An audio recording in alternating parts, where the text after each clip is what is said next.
So this is the prep for lecture 28. We're going to talk about the development of limbs in vertebrates. We'll talk about this time the positioning, so where does the limb grow, and then also, is it a forelimb or a hind limb? So is it, arms or legs? And then the proximo-distal patterning. So one thing that's really cool about the vertebrate limb is that all of horses and cats and bats and birds and whales and so on, we all have the same bones in our various limbs, but they've been elaborated and modified, of course, for very different lifestyles. The bat forelimb is a wing that it uses to fly, and the same with the bird. And in these cases, the bird has the digits very reduced because, of course, they're not using those digits for grasping or anything like that. But the bat has the digits, which are like your fingers, hugely expanded because the skin stretches across here to form the wing. And whales are using their flippers for swimming, and so they have a quite small sort of humerus, radius, and ulna, and so on in the arm part, but the fingers are quite elaborated, and they allow for strength when the swimming is taking place. Horses very streamlined for fast running and so on. So this is a beautiful model because they're slightly differently patterned, of course, in different organisms, but they're good for studying. They're accessible.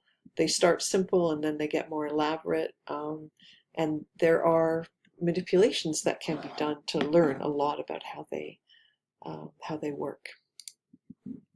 So they are initially simple. They start as just a bud of tissue, and then there are three different axes, which we'll talk about, that the limb is patterned along. There are cellular interactions and a series of signals and different transcription factors and so on that basically give rise to the patterning. And these are very similar, not identical, but very similar in different organisms. Most of what we know about these processes are from work in chick, using the chick embryos and things like implantation of quail tissue and so on, so that you can follow which tissue came from where, and how the cells respond to the new position and so on. And the embryos are accessible, so you can do surgeries to manipulate the tissues. There is a little bit of mouse work, so there's a figure that's a three-part figure towards the end of the lecture, and the first two parts of the figure shows information from the chick, and the third one shows information from the mouse that we put together to make a complete story. And one of the reasons why I wanted to talk about limb development is because I think I want to finish the class just talking a little bit about limb regeneration.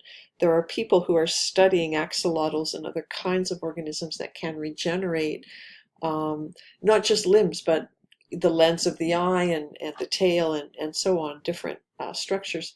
The idea being, if we can understand how that is done in those organisms, how it works, maybe we can start repairing and regenerating our own limbs when it turns out to be necessary. So limb buds start to develop fairly early, and they're basically just a kind of a thickened area, and they show up. The forelimb shows up a little bit prior to the hind limb. So in the chick, of course, that's the wing bud and the leg bud. And then there's a layer of thickened cells right on the edge of each bud called the apical ectodermal ridge. It's a very important structure for the whole process of development and the patterning. So 3 days is a pretty short time for us to be able to start seeing the beginnings of these structures.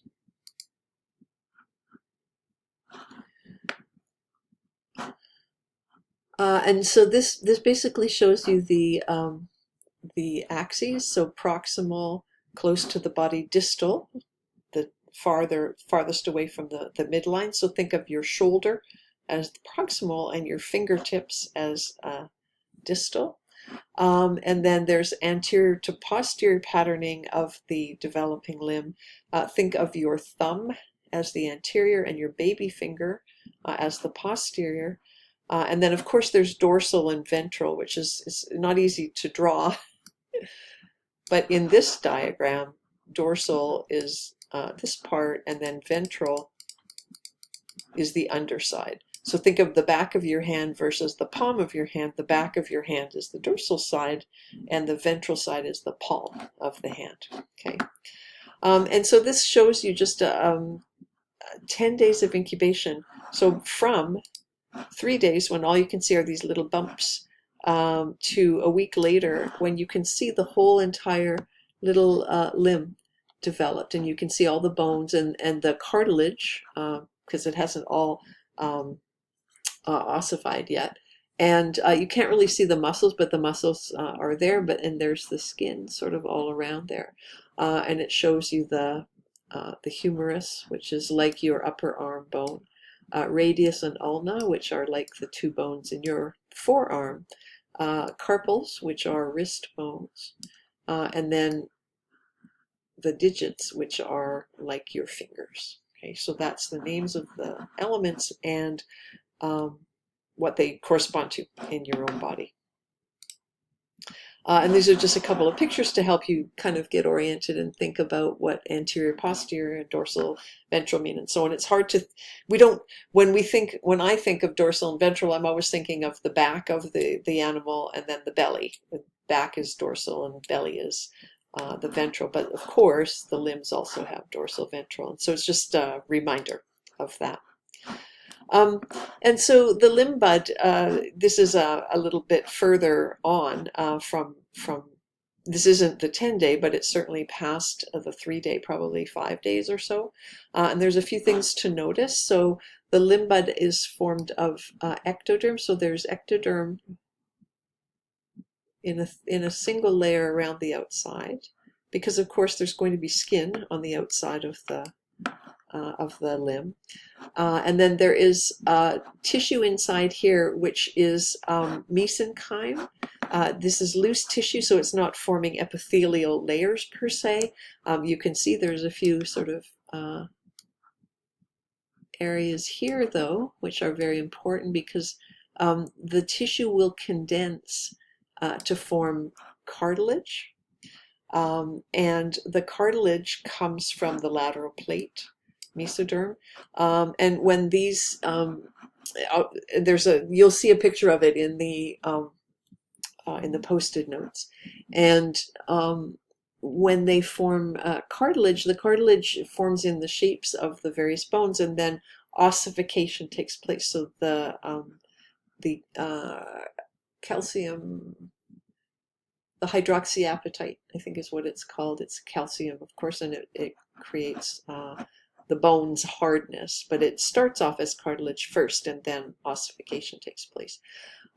There is also, you've got the cartilage that's going to give rise to the bones, as well as there's going to be tendons and so on formed, and that all comes from the lateral plate mesoderm. So that's beside the somites.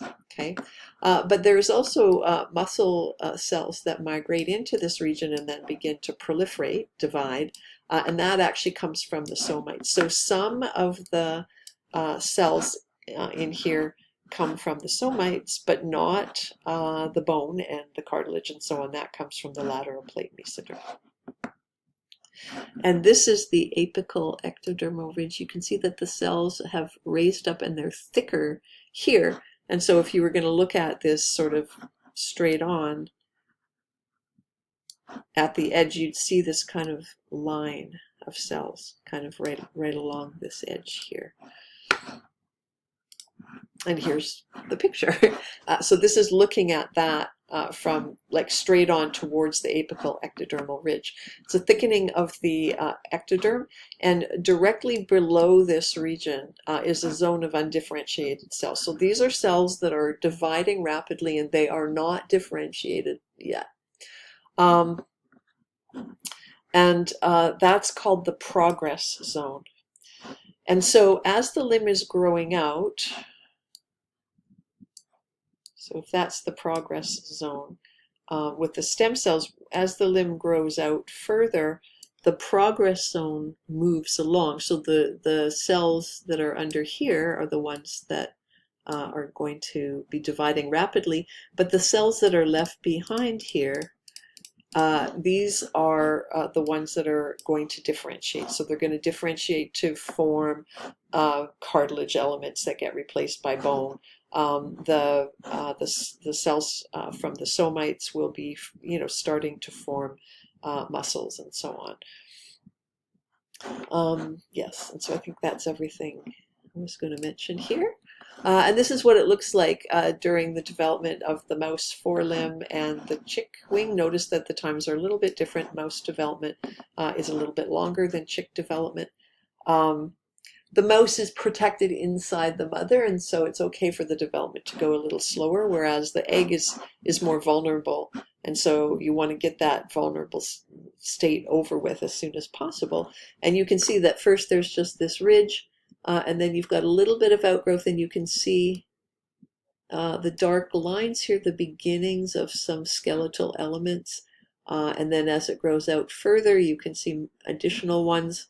And these continue to grow out until you get to, like at the 8-day stage, it's not quite not quite complete the way it is with the 10-day, but you can basically see all the elements. The digits are there, the carpals, radius and ulna, and the humerus. And so one thing to notice is that you see the more proximal things developing first, and then later on you start to see the more distal ones. And so it appears that there's this timing issue where early on, the most proximal closest to the body midline form. Good heavens. And then later, the more distal elements until and the digits, the fingers are the ones that are laid down at the very end of the process. So they develop last. Okay, so the questions we're going to look at is where do you, for heaven's sake, where do you form the limb, and then what kind of limb do you form? And you can probably imagine that there are Hox genes that are responsible for that. We're only going to look at them a little bit.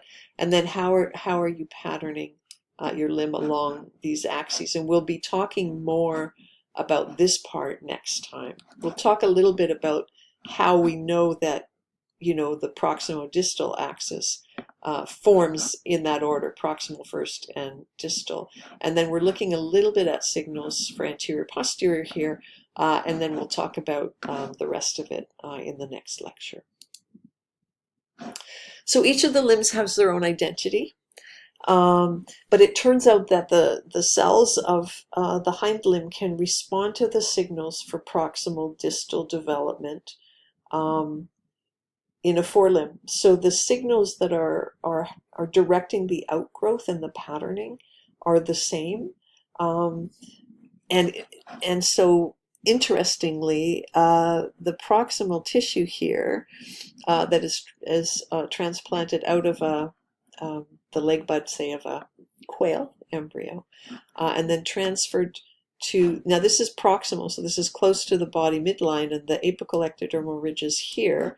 But if you transplant this to the most distal part of a developing wing bud of the chick, I don't know why this happens, then you will get the proper structures developing on a proximal to distal axis. So you've moved it to a distal location, so when outgrowth is finished, it has made the distal structure, so the ones in dashed lines here they're ectopic. They have developed on the wrong limb, but they have developed correctly in terms of the proximal versus distal formation. So what that means is that the limb tissues here, these are determined to form hind limb versus forelimb, but they're not determined, to be proximal or distal. They will adapt to the signals that they receive for outgrowth in the other type of limb bud, the fore or the hind, whichever one you've transplanted them into. So it means that the signals for the proximal and distal are the same in both, or that at least both types of tissue can respond to those signals. Okay, so when we're looking at our early embryo, as I said, the forelimb bud develops a day before the posterior, the hind limb, and the Hox 4 and 5 category of genes. So this could be, remember, there's A, B, C, and D complexes, 4 different complexes. So and the numbers are just 1 through 14 or whatever it is.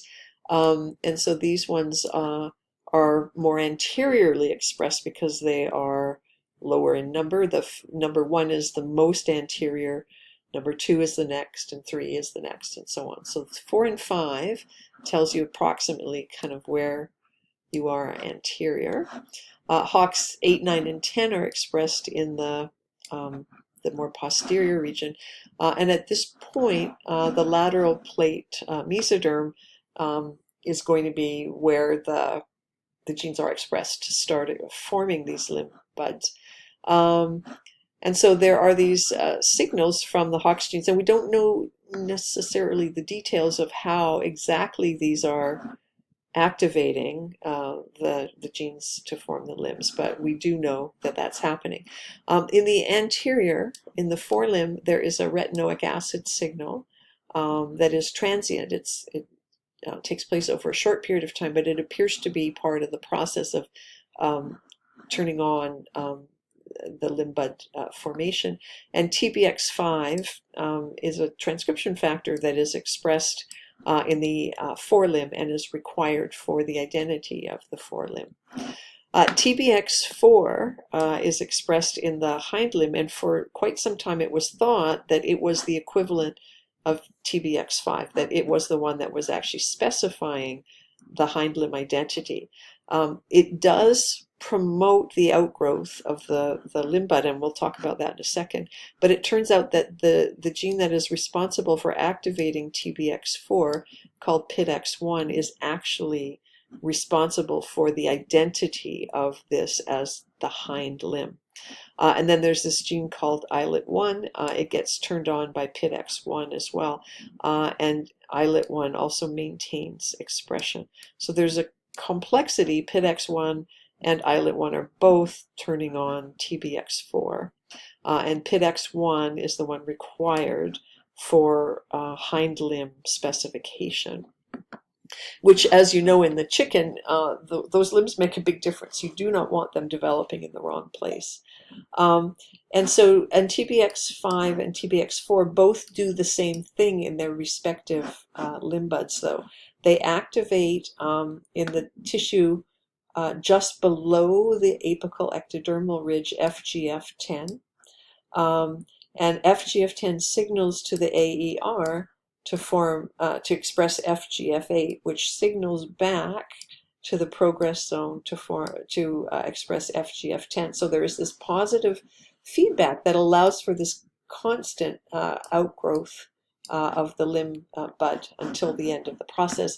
And the same thing is happening down here. TBX4 is activating in the progress zone the expression of FGF10, which in the apical ectodermal ridge is turning on FGF8, which then signals back to the progress zone and activate FGF10 again. So there's this positive feedback that, again, that allows for the continued outgrowth of the limb bud.